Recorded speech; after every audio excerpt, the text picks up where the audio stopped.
Hey, this is Nick Millavoy. And this is Jason Shadrick.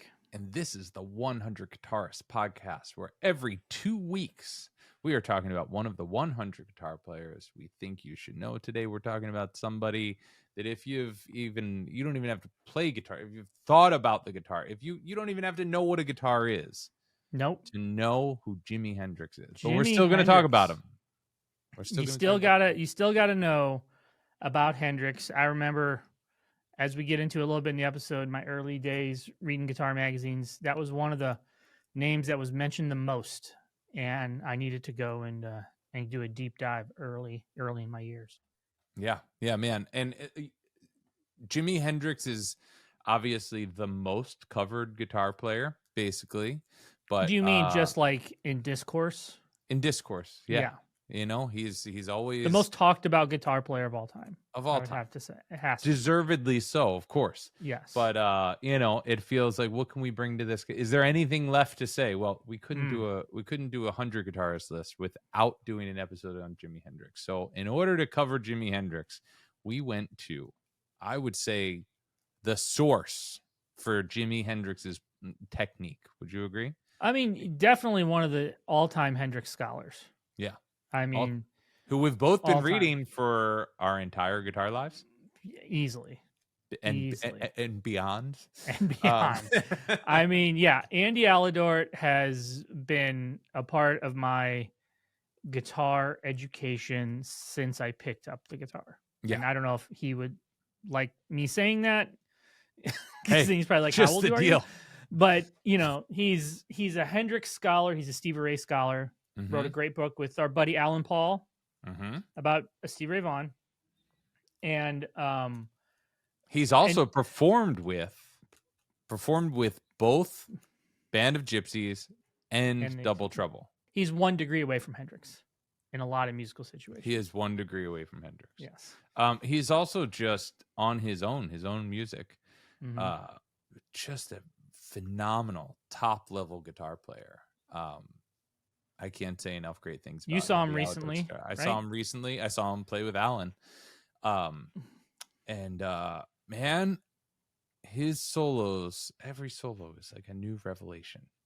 And I saw him with Dickie his Betts' records band. are great. He made a great record for a label that I've also released some records on, Long Song Records, a couple years ago. I mean, he has a lot of records, but this one from a couple years ago is really phenomenal. I recommend everybody go check out Andy's records, check out his writing. It's amazing. Dig it. And he's a pioneer in guitar transcriptions in magazines. It's a funny thing. Like it's for you and I, it's so ubiquitous that guitar transcriptions have always been part of our education, but somebody did it first. That's right. Here's the guy. All right. So if you want to get at us, drop us an email at 100guitarists@premierguitar.com or shoot us a text or voicemail at 319-423-9734. And make sure to also like and subscribe on whatever platform you're hearing us on, YouTube, Spotify, Apple Podcasts, whatever it is. And send this episode to your favorite Hendrix nerd and see if they can pick up a few things. But today's episode is brought to you by Strings by Mail. And Strings by Mail features the world's most complete in-stock, ready-to-ship selection of strings. They do shipping around the world, and they even do same-day U.S. shipping.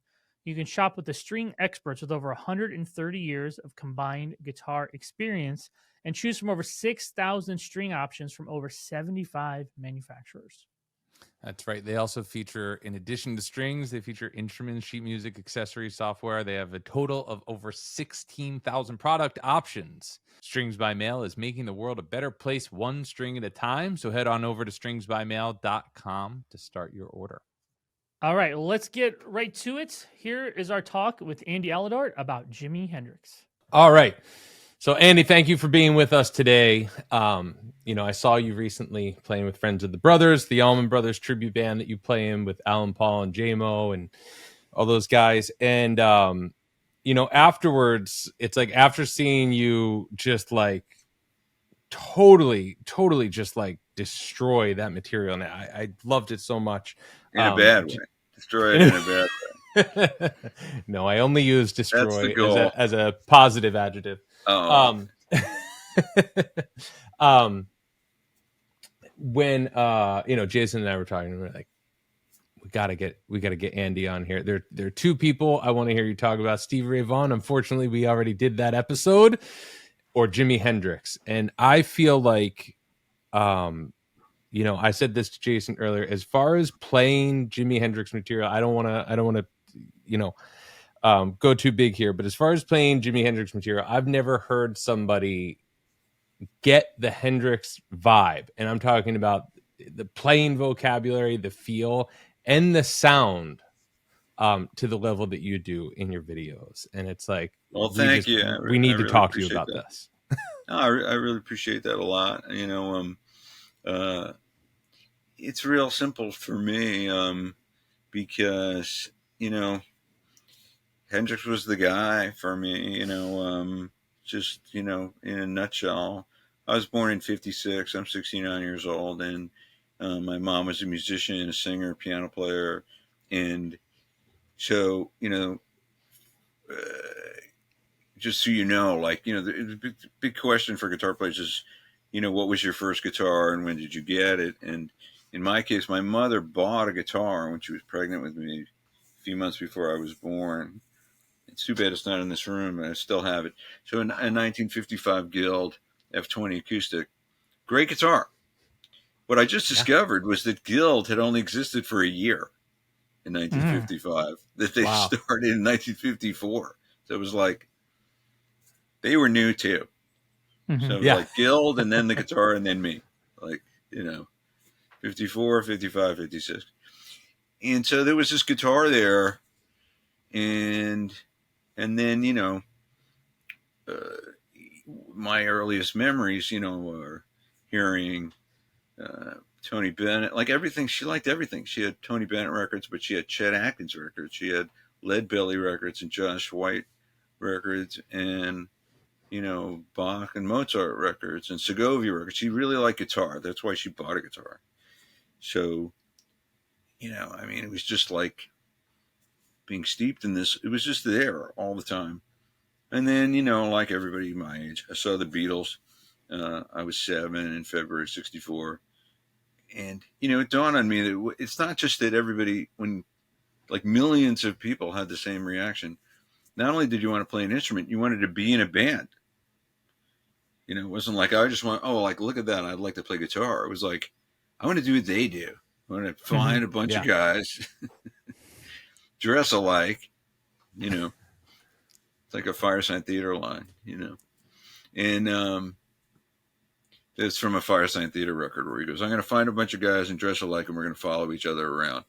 And that's what rock bands do. And so,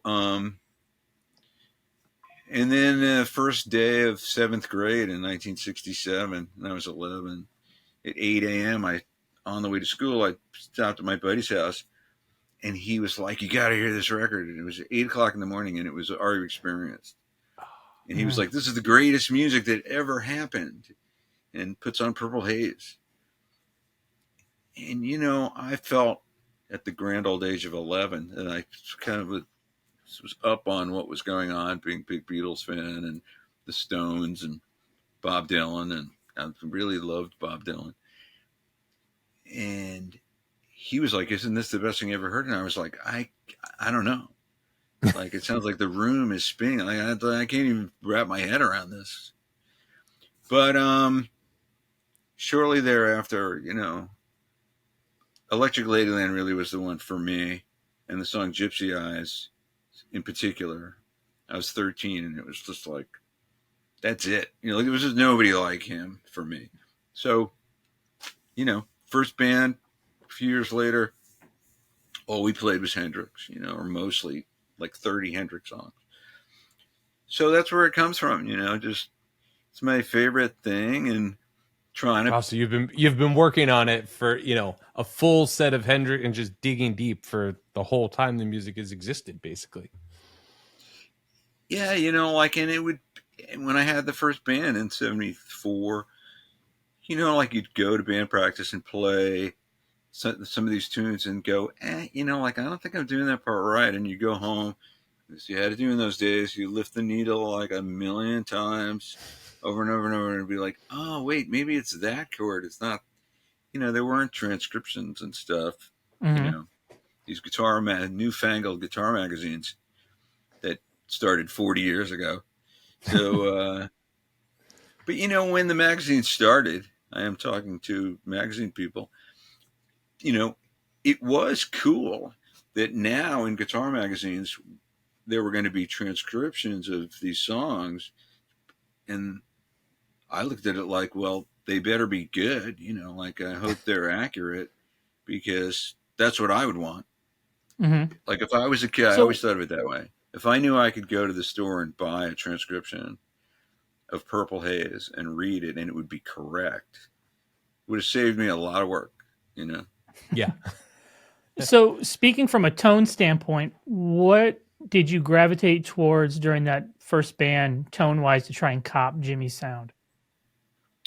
Well, the first thing to remember is that, I had no money, I caddied, we were talking like in 1971, 70, 71, 72, and 15, 16. So it wasn't like I had a big choice, like I had a bunch of cash and could just go get what I wanted.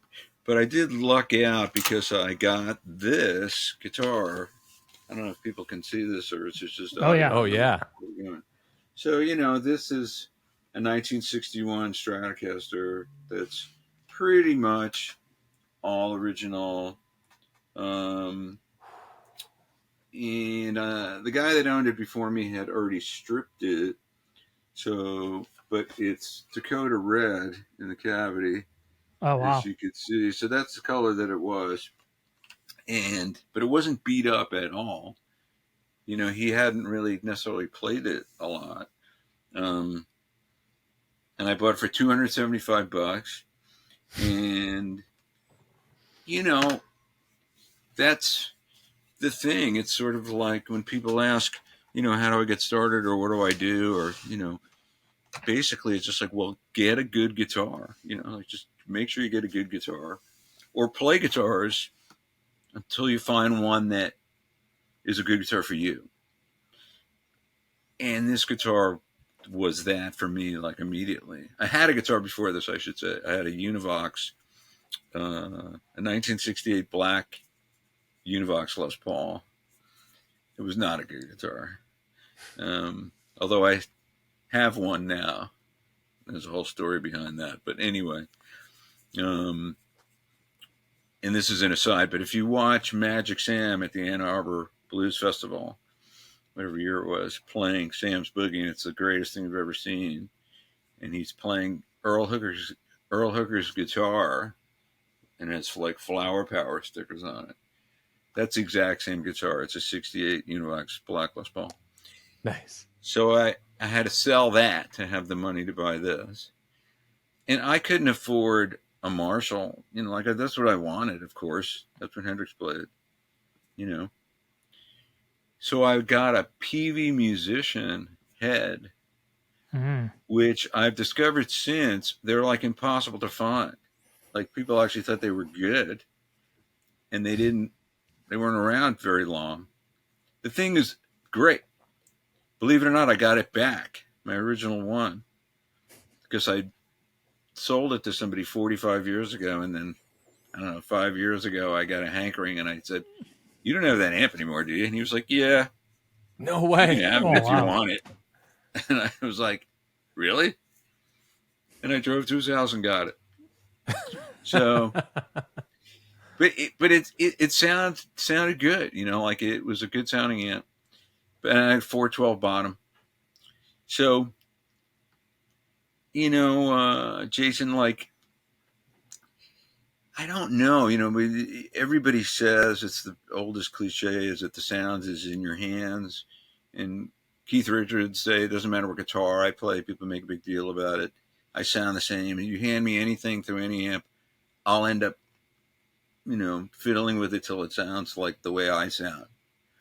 So I don't know, like, Bonamassa makes fun of himself. He says, you know, I have 700 guitars, but, you know, it's not like I sound that different.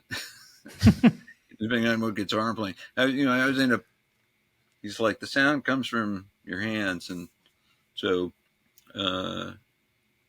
But how about this? You know, I had a sound in my head. I did have a sound in my head that came from Cream, live Cream, and from Jimi Hendrix. All my biggest guys, Jeff Beck, Johnny Winter. You have a Frank Zappa picture behind you. Frank Zappa, Leslie West, Mick Taylor from Get Your Eyes Out. You know, that blues rock. That was the Duane Allman and Dickie Betts. You know, like, it was just the greatest. That was the thing, you know. Mm-hmm. Strats and Les Pauls, you know, through Marshalls, and, you know, so that's what we do in terms of what we play, and then the sound. You just try to make, you know, what's in your DNA. You know, like you try to. It's like talking. You know, you want to speak in a way that reflects how you feel. So despite that, when you got that Strat, did it feel like a revelation? As a teenager, was it like you had access to these more Hendrix-like sounds? Like, did you? Yeah, absolutely. Is that something? No, like, absolutely. I feel like that's a bigger thing when you're younger, and it's like, okay, this guitar can do this, right? Well, you know, what's funny is not that I was correct. I played a couple of the Strats before I bought this one, and I wasn't knocked out. And I'm sure if I played them now, I'd be like, well, I was an idiot. You know, they were like the 63 Candy Apple Red Strat I played, and I was like, that's okay. It was $300. The guy looked at me like I was nuts. I remember that. He was like, you want it? And I'm like, not crazy about it. Serious. It's like, all right, kid, whatever. It seems ridiculous. But this one, it just had some kind of a vibe, like right away. And I also, and, you know, I've talked to different people about this, and not to drop names, but like Stevie Ray Vaughan's guitar was very similar to this guitar, his favorite guitar, you know. And I, you know, what I like is this sort of, you know, synchronicity thing. You know, mine is a 61 that I bought in 73, and his was a 62 that he bought in 74. Mm-hmm. And we got together 4 times, and he would play my guitar the whole time. First time he had his guitar, and I had a chance to play his guitar for a minute. But every other time he'd play my guitar, and last thing he said to me when he handed the guitar back to me, he said, I still love your guitar. And so that's so cool. What I've talked to about both of them is that with Fenders, not like Gibsons, you know, you look at a Fender, I'm looking at it, you know, it's just got screws everywhere. It's like begging you to take it apart. Like, hey, here's some screws, get a screwdriver. So that's the first thing I did when I got the guitar, is I took it apart completely and then messed with how to do a truss rod, how to adjust the slide. Like, other people are like, aren't you afraid you're going to break it if you do this? And I'm like, no, I don't know. I'm too curious. I just took it completely apart, put it back. I had to know. And so I was in love with this guitar. I mean, you know, you asked me how I felt about it, if it was this thing that was going to do it. And I mean, it was. You know, I looked at it so admiringly. I remember that. I would be like, oh, man, you know, now it's back on me. Yeah. Instruments here. You know. So can't play the guitar. I can't blame my black Univox 68. You know, I can't blame that piece of crap that was made out of like particle board or something. So Hendrix obviously famously has the 3 studio albums, and then the Band of Gypsys record that came a little later in 70. For me, I tend to think of Hendrix's discography obviously as studio and live stuff. And my gateway to Hendrix was through the Band of Gypsys stuff, and then I went back and discovered the studio stuff. Right. When your buddy was turning you on to, Electric Leyland, the studio records, and they have this big immersive sound, like you were saying, you didn't know the room was spinning and all that. When did you first hear either? I'm guessing you probably didn't get to see him live. You were too young. No, I did not get to see him. I guess I'm bringing that up because hearing him live when it's just three people up there on stage, no overdubs, no studio tricks. When you first heard that sound, how did that juxtapose with your envision of his sound through all these studio records? Well, the thing is that Hendrix, to me, like what he was in my brain, was the same as the Beatles. Like I couldn't compare, hearing Meet the Beatles or the Beatles' second album or Hard Day's Night or Revolver or like any of that to what the Beatles would sound like live. Like my understanding of the Beatles was the whole, 9 yards of Tomorrow Never Knows, you couldn't sit in your room and recreate Tomorrow Never Knows, but you could learn some of the licks, and play the songs. So what I'm saying is that it was like that with Hendrix, but what I did have, because these were very successful records, was Cream live. There was a ton of live Cream. There was not a ton of live Hendrix to listen to. It didn't come out. Right. Yeah. The first live Hendrix record is probably, the Woodstock record, I think, came out before Band of Gypsys. Mm-hmm. So that might have been the first live. Oh, no. Sorry. I totally forgot. Monterey.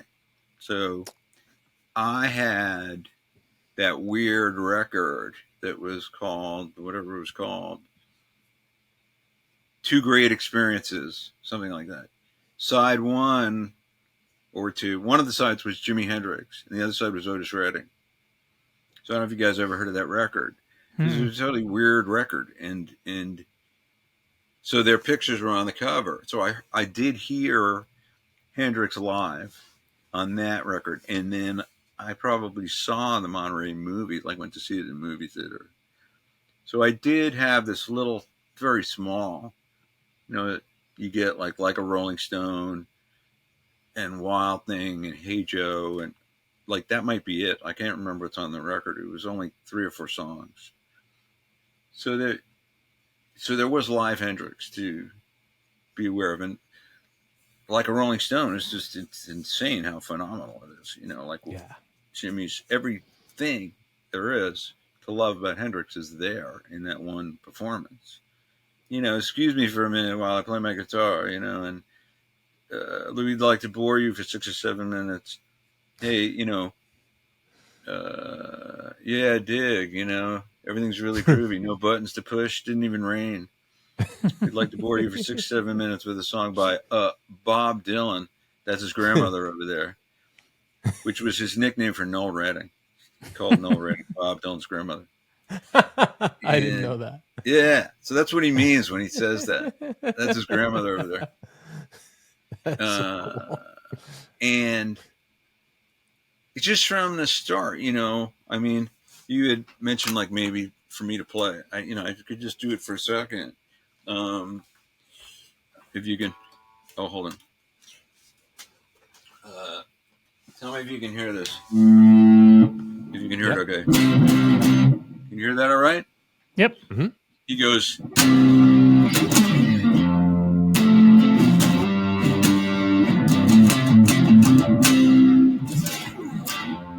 So he does this like right away. He does this thing where he like wipes his arm up. He goes. He does the arm goes up the neck, and then he goes down with a pick slide and hit right into an F chord. That's like you were 2 seconds into the song. Yeah. You're like, what the fuck, man? And then the band comes in.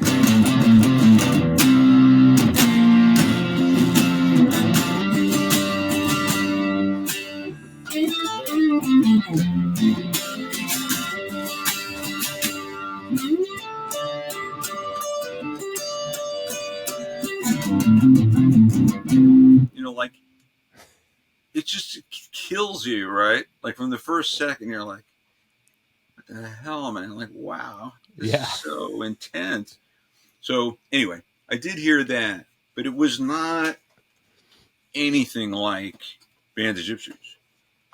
Right. But I Yeah. remember hearing Band of Gypsys the first time on the radio, and didn't know it had come out. I didn't know anything, and it was the middle jam section of Them Changes, and I knew Buddy Miles. I'd heard of Buddy Miles, so I hear Buddy Miles singing, and I could tell it's live. I don't know what it was, and I was like, "Oh, this is Buddy Miles." And then all of a sudden the guitar comes in, and I'm like, Jimi Hendrix? Like, Jimi Hendrix and Buddy Miles made a record together? Like, what's going on? So, of course, I guess in trying to answer your question, I had spent a lot of time by that point, absorbing and listening to all of Hendrix's studio albums and trying to get a handle on those things, including like very, very difficult things like Gypsy Eyes and House Burning Down and, stuff from Electric Ladyland. I mean, it's all difficult, Bold as Love and Castles Made of Sand and One Rainy Wish and May This Be Love and Manic Depression and, Third Stone from the Sun. Like we would play in my first band, like I said, we did like 30 Hendrix songs, but we would do Third Stone from the Sun. And, whether I should do this or not, I have no idea. But, like the fact, it starts with this E6 chord.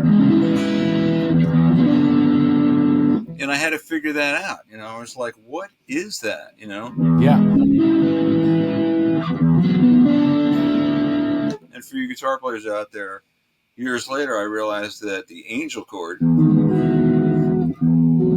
was the same thing. But, I'd sit there and find the notes and go, wow, this is like,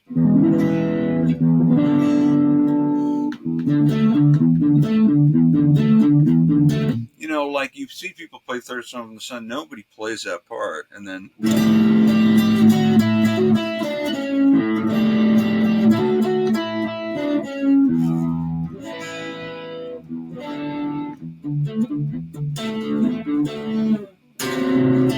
was it? Yeah. What?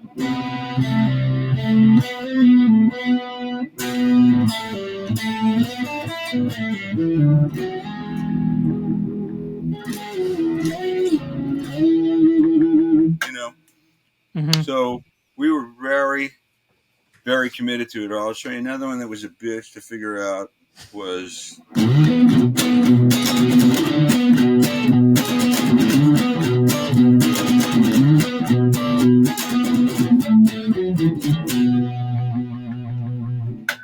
I Don't Live Today, that beginning thing.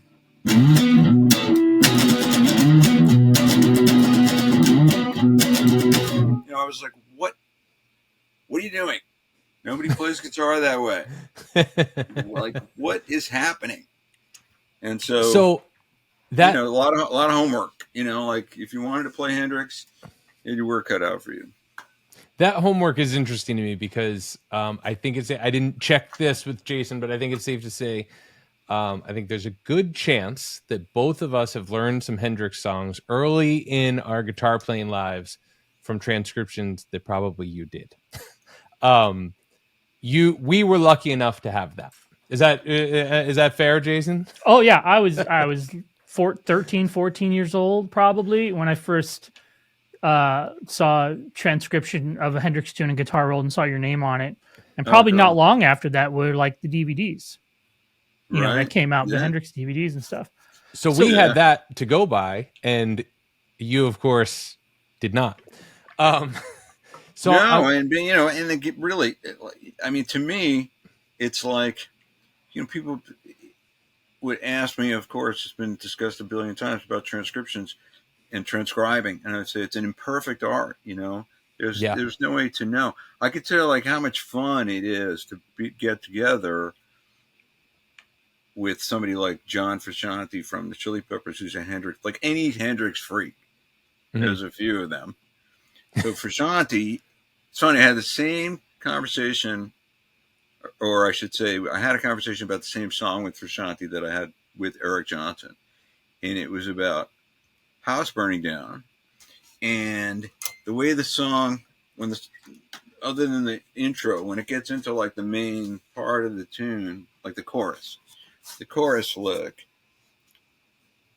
I had the exact same experience with Frusciante that I had with Eric Johnson, and we were talking about the song, and I said, well, I play the beginning like this. Let's say we're doing F sharp. I play.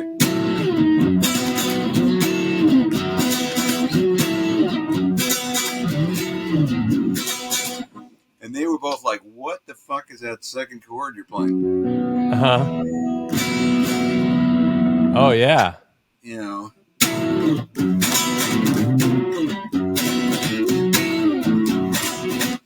And I said, what's the same chord that's in Crosstown Traffic?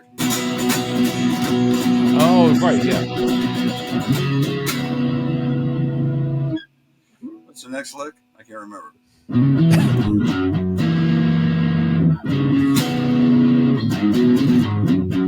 Whatever it is.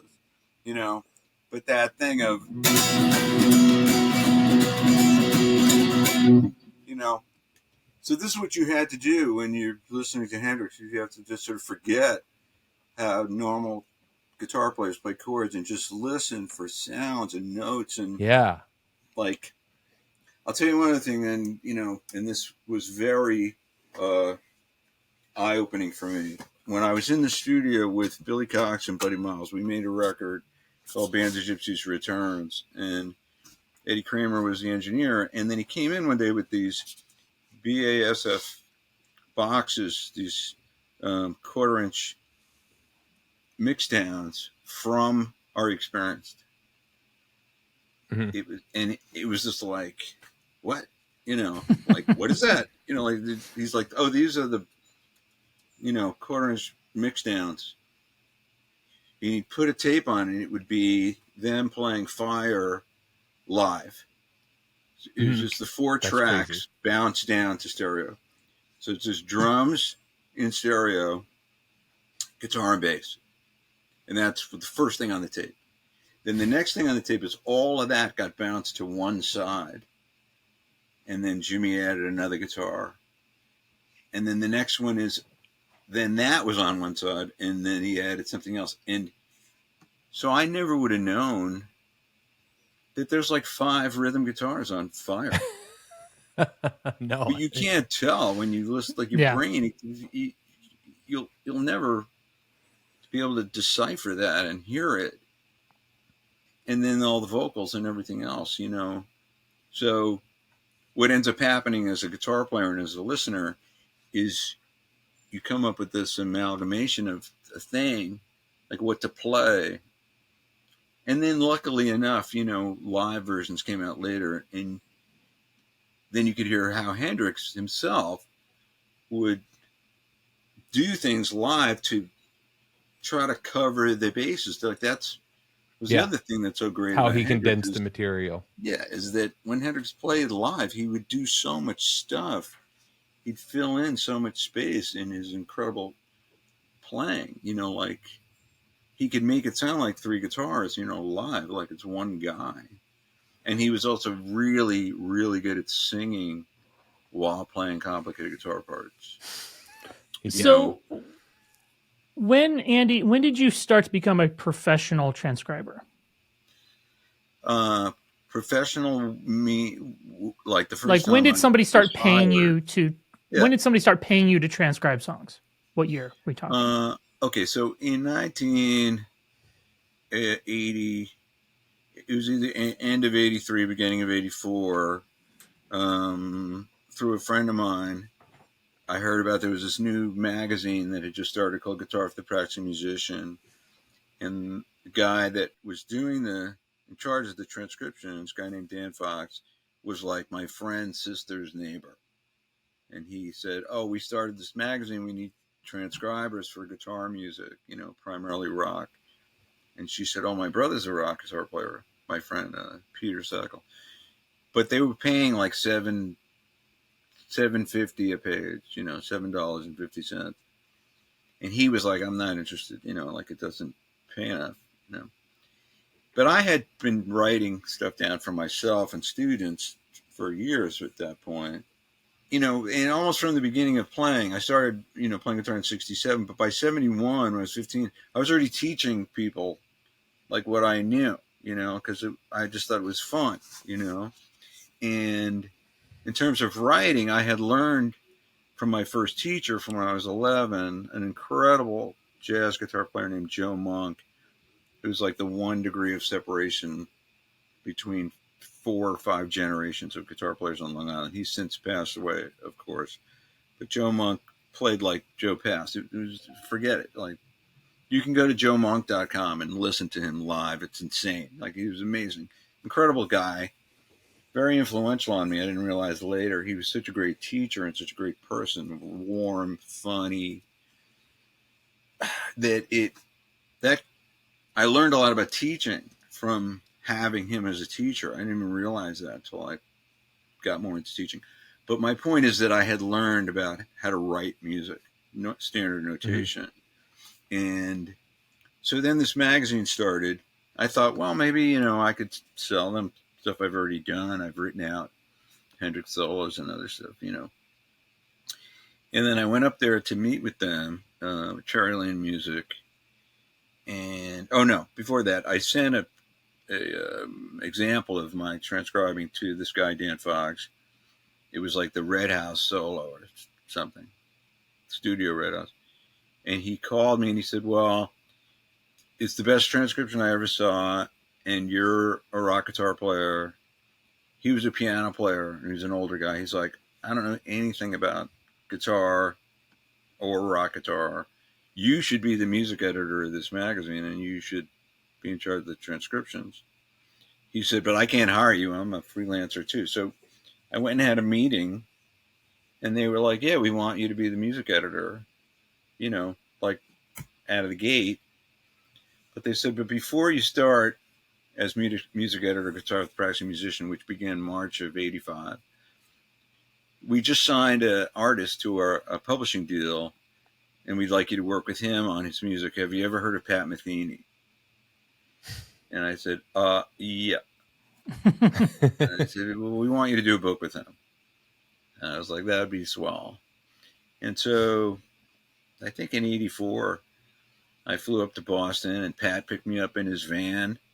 And he had beforehand told me it was like, I don't know, I don't want to exaggerate, but it was like 100 songs to write out.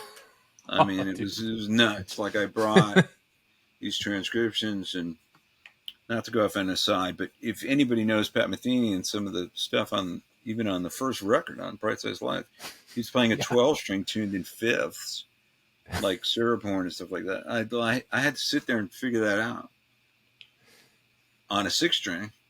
And I remember showing it to him, and he was like, wow, this is cool. Like, you came up with a way to do it on a 6-string. Like, he goes, I was just like putting my finger down and going like that with these tunings. And you have like these ways to. So that was the beginning, working on the Metheny book. And then suddenly I had to, produce 40 pages of transcriptions every month, in this magazine. And I bought a book that Steve Vais talked about called Music Notation by Gardner Reed, because I really, really needed to get it more together, like know my stuff better than I did. And I tried to memorize the book. I would just read it every day. I would just pick it up, open to a random page, and try to memorize as much as I could, and then incorporate some of those unusual notational things about tremolos and glissandos and things that we're going to translate to things that electric guitar players did with a tremolo arm or sliding or hammers and pulls,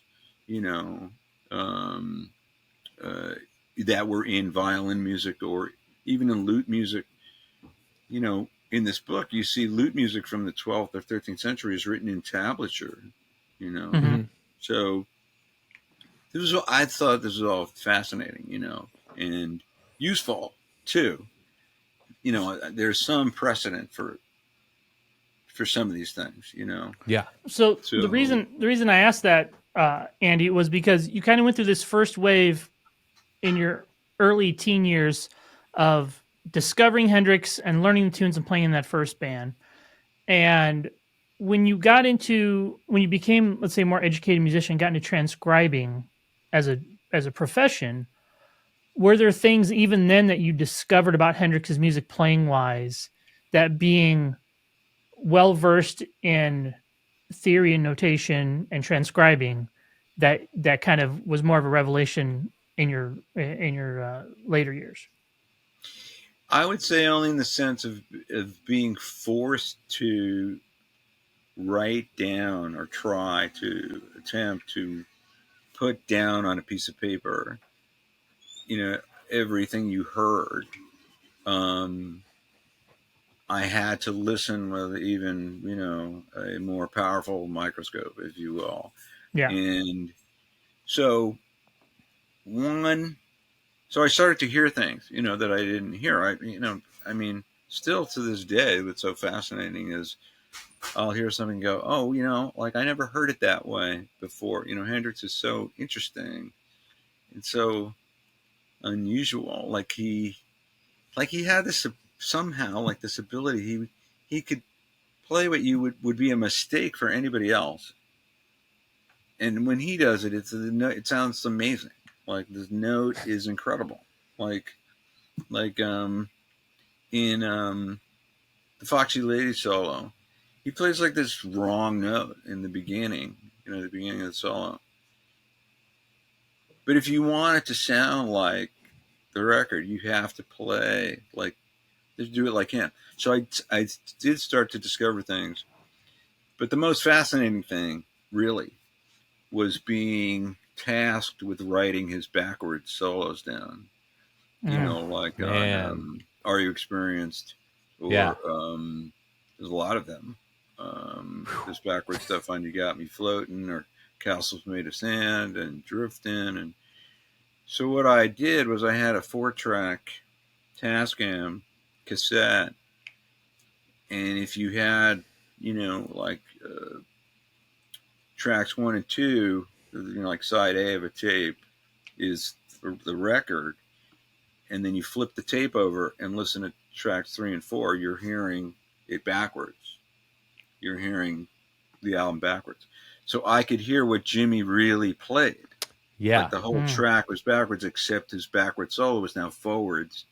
And I could hear what Jimmy really played, which was crazy to hear after all those years. It was like, oh my God, like new Hendrix. But not only that, I could transcribe it because it was someone playing normally, it was like normal guitar playing. And then I would write it into the transcription backwards. Right. I thought you would just write it out forwards and hold it up to a mirror and take a picture. That wouldn't work? Okay. It was close enough. It was basically the same thing, yeah. But it was literally that. It was like, if this is what he played, these 4 notes, these 8 notes in a row when he played it forwards, those 8 notes are going to be at the end of the solo in the reverse order. So you might as well write them in backwards. Like you have your 16 bars. You start at bar 16, the last note, start writing everything backwards. It was like crazy. Reading Hebrew. That's wild. That's wild. I think we can use an AI plugin now just to flip that around. I know Pro Tools, you can flip stuff over. So, yeah, but it was... and it's fun. And then, again, like talking to Eric Johnson, he plays Are You Experienced and replicates the backwards stuff like so well. He's not using a device that will flip it over, which I used when I did the Axis, How to Play the Songs of Axis Bold's Love DVD.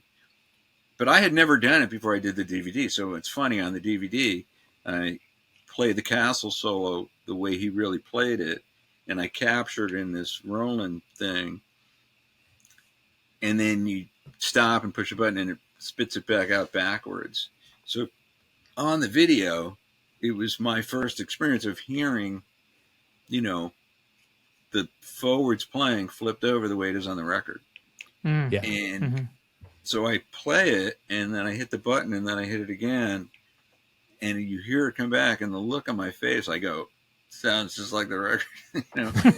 Like it was like, wow, that does sound like the record. So Machine Gun is a really good example, Jason, of this, because I had a VHS tape, that's what existed for years. It's, there was no DVD or anything. There were no DVDs yet. I had a VHS tape, and I spent 3 days watching the VHS tape. I probably broke a couple of machines, VCRs. I mean, there's things in there, and I wrote it all down. Like Jimmy goes over to his amp, and he starts switching his ground switch. Like, why? But you hear this kind of like, you hear this, something happens. Yeah. That's the way Hendrix was. He was so compelled to do things. He would strum the springs of the tremolo in the tremolo cavity. But I wouldn't know this. You can see him doing it. You see him put his hand behind the guitar, and he's going like this, and you hear the sound. So I wrote all that stuff into the transcription, like do this and do that. And so, yes, hopefully I'm answering your question. To have to write I it knew down. the answer to the question. I just wanted you to say. Yeah, well, yeah, and it's true. Like, but it's also fun, to then go to the live version and say, what choice did Jimmy make when he had to play it live to cover the tune? And there's, I could play a lot of different examples, like on Freedom, or All on the Watchtower. They're both two really good examples of that he would just sort of make this mishmash, of something he could do. How do you do it? How do you make it all happen when there's only one guitar player? Yeah. Yeah. So I got, before we wrap up, I have to make sure we talk about when you played with Billy Cox and Buddy Miles on Band of Gypsys Return. Oh, okay. Can you just walk through how that ended up coming together, and what that must have been like for you after years of studying this stuff so closely, and how you approached it? All right. So to nutshell it the best I can, it goes back to Stevie Ray Vaughan. So, wow. My first interview with Stevie was in '86. Interviewed him a lot of times. I met Chris Layton and Tommy Shannon, Double Trouble, but nothing more than a hello. Then Stevie dies, and it's horrible. And so then I'm interviewing Chris and Tommy about that, and then they put Archangels together about that. And so over the course of the '90s, a friendship formed between me and Chris and Tommy, and I did my first Hendrix book, Signature Licks, sent them a couple songs, and Tommy in particular freaked out over Red House. He was like, "This isn't Hendrix. Like, how could this not be Hendrix? It's ridiculous." And so then they invited me to play and record with them, which started in the late '90s, which I did. And that was, for me, I was, completely flipped out of my mind. I'm on the Chris Layton and Tommy Shannon instructional tapes, the Hot Licks tapes. That was the first time we ever played together. So in 2000, they were headlining this Hendrix thing at the Rock and Roll Hall of Fame, and they asked me if I would play guitar. So I went, and it was me and Chris and Tommy and Malford Milliken singing. We were the headliners, and we're sitting backstage getting ready to go on, and Mitch Mitchell and Billy Cox walk in. Oh, man. And I had met Jimi Hendrix's father before that, which was pretty mind-blowing, Al Hendrix.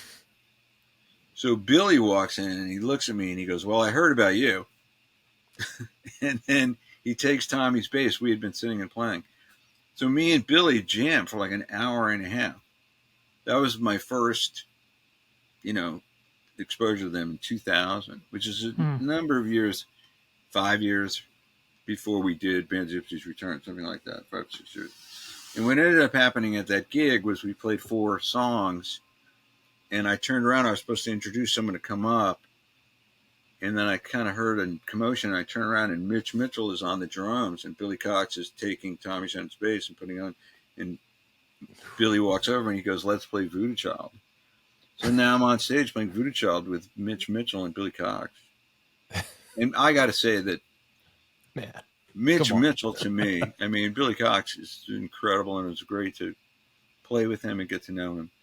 But Mitch, you know, he was the guy that was there from the start. And I mean, Mitch Mitchell, it's like, forget it. And then I got to become friends with Mitch and know him, and spend time with him, which was just too much. And so, and then Buddy Miles, you know, so then like we were doing these shows, and it would be either Mitch or it would be Buddy Miles. And then I got to meet Buddy. And the very first time we played in Seattle for a Hendrix tribute show, right after we played a rehearsal, Buddy Miles said, "Well, we should go out and tour as Band of Gypsys, 3 of us." And I was like, yeah, okay. So unfortunately that didn't happen. But, you know, then the decision was made that we're going to make this record, Band of Gypsys Return. So I'm not the only guitar player on that record. I only play on 2 songs. Right. But there's footage on YouTube you can watch of us cutting Power of Soul, which was great. And so that was how that happened. And so just to give you a little nugget of in the studio, when we did Machine Gun, which came out really good on Band of Gypsys Returns, I had my 15-page transcription on like 9 music stands around me, like a horseshoe. It was like a horseshoe. And then I had to bend down and pick up my wah-wah pedal and move it as we were progressing through the song. And I was calling myself the sundial. It was like a joke, you know, because I started like northwest and ended southeast. And I had 2 full stacks, you know, of original 68 plexis. And, you know, it sounded pretty good. And but when we were done cutting it, because most of it's live, but I did punch in to fix where I played the licks totally wrong, you know. But it wasn't like I could spend a day on it, you know. It wasn't time for that. But anyway, the second we were done, Buddy Miles goes, "Man, if Jimmy was here, he'd see you with all that music paper. He'd be like, you know." It's like making this scrunched up face. And then he goes, "Come here, I got to give you a hug. That was great. Give me a hug." So, it was true. And then we went to Japan and played the Mount Fuji Rock Festival. That was with Mitch. Me and Mitch and Billy, we did 2 gigs. And the first one was in front, and like the main stage in front of like 100,000 people. Oh my God. So that's the biggest like pinch me moment ever, you know. They said, "What do you want?" I said, "I want 2 full stacks of 100-watt reissue plexis." Yeah, you do. And there they were. I never played through that before. And I put them both on 8. Yeah, and I stepped on a foot face, and it was the loudest thing I've ever heard. And within 10 seconds, you're like, "This is good. Yep. I'm good." But you're like, "Oh no, we got another 90 minutes to go." Yeah. Well, yeah, you're like, "Oh, no, I could handle." Like your initial reaction is, "That's so loud, like my face has been torn off."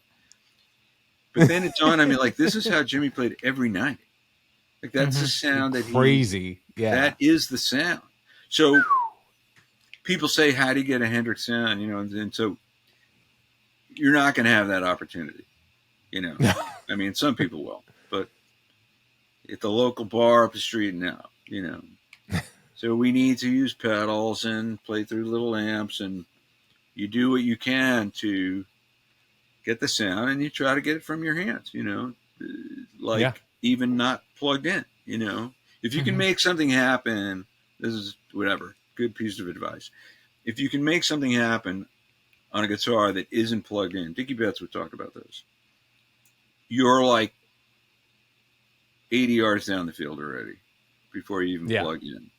And so it's not about that you have the rig that this guy had or that many amps or, you know, Stevie Ray Vaughan played through 7, 8 amps and so did Joe Bonamassa. And it's terrific.